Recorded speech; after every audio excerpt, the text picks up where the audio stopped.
Was Jesus a false Messiah? No, but it makes sense why people think so. Here's why. As we have seen in the last video, the full completion of prophecy hinges upon the human portion of responsibility. Prophecy exists in a dual fashion because human beings have the freedom to obey or disobey the will of God. Thus, there are two sets of messianic prophecy in the Old Testament. The overwhelming majority of Old Testament prophecy foretells a messianic king who, like charismatic diplomatic relations and righteous judgment, would establish the eternal Jerusalem, publishing peace and prosperity to the entire world. On the flip side, a handful of prophecies testify to the course of the suffering servant. Although these prophecies outline the messianic age in varying detail, as it stands, there are at least 80 prophecies testifying of the reigning king, in comparison to the handful of prophecies of a suffering Messiah. As we can see, the vast number scale between these two sets of prophecies indicates that God's intended plan was that Israel obey the Messiah to establish and inherit the eternal city. As a lot of us are already familiar with the sacrificial lamb prophecies, let's take a look at some of the reigning king prophecies in more depth.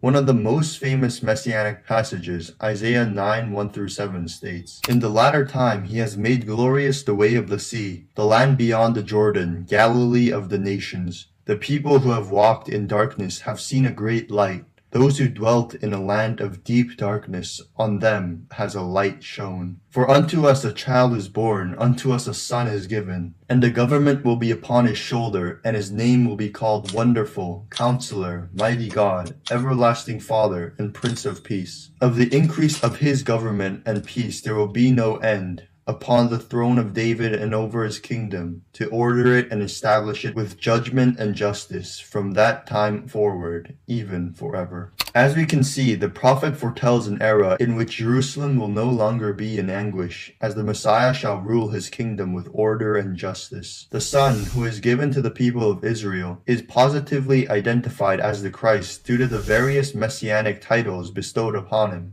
such as Mighty God, Everlasting Father, and the Prince of Peace. Having, quote, the government upon his shoulder, which, quote, of the increase of his government and peace there will be no end, end quote. He will sit upon the throne of David to, quote, order it and establish his eternal kingdom with judgment and justice, end quote. Shifting gears to the book of Micah, the prophet outlines the future glorious status of Jerusalem in extraordinary detail. "Now it shall come to pass in the latter days that the mountain of the Lord's house shall be established on the top of the mountains, and shall be exalted above the hills, and peoples shall flow to it. Many nations shall come and say, Come, and let us go up to the mountain of the Lord, to the house of the God of Jacob. He will teach us his ways, and we shall walk in his paths. For out of Zion the law shall go forth, and the word of the Lord from Jerusalem." Recorded in Micah 4:1-2. Continuing in the next chapter, the prophet states, "Out of you, Bethlehem, shall come forth to me the one to be ruler in Israel, whose goings forth are from old, from everlasting. He shall be great to the ends of the earth, and this one shall be peace. They shall shepherd the land of Assyria with the sword, and the land of Nimrod and its entrances. Your hand shall be lifted up over your adversaries, and all your enemies shall be cut off. And in anger and wrath I will execute vengeance on the nations that did not obey." It is self-evident what the prophet Micah envisioned when he prophesied of the Messianic age. With the New Jerusalem being established on the peak of the mountains, the law would go forth out of Jerusalem, publishing peace and executing justice among the nations, resulting in a posterity that no longer knows of war. Although it is not possible to cover all the prophecies in this video, the Messianic expectation from the Old Testament cannot be more clear. These 80 prophecies foretell of a time when the declaration of the Lord would culminate into the advent of the righteous branch of David, who, quote,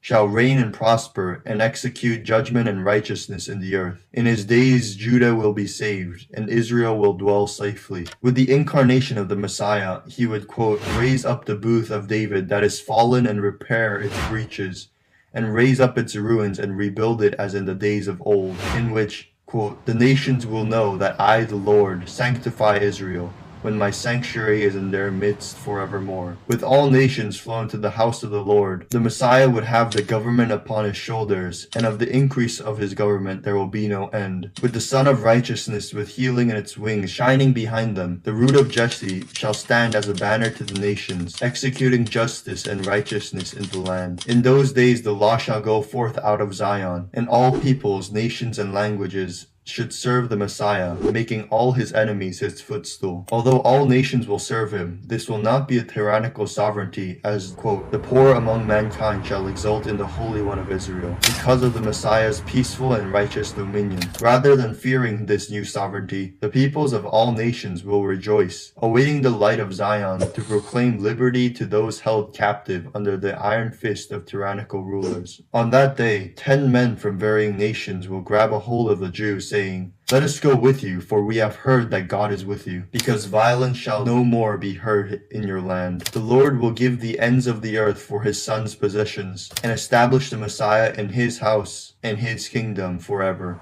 As we have seen, the expectation of a sovereign, victorious Messiah is illustrated with extraordinary detail in the Old Testament. It is precisely because of this exceptional scriptural backing, remember the 80 prophecies, that the Jewish people living contemporaneously with Jesus zealously anticipated a glorious king and have held on to this belief until this present day. However, what about the sacrificial lamb prophecies like Isaiah 53 and Psalm 22? Wasn't the Messiah supposed to die the first time and come back as the Lord of glory in his second advent? In addition to answering these pressing questions, we will also examine prophecies in the New Testament to show that the messianic belief was consistent between the Old and New. Thank you for watching and have a blessed day.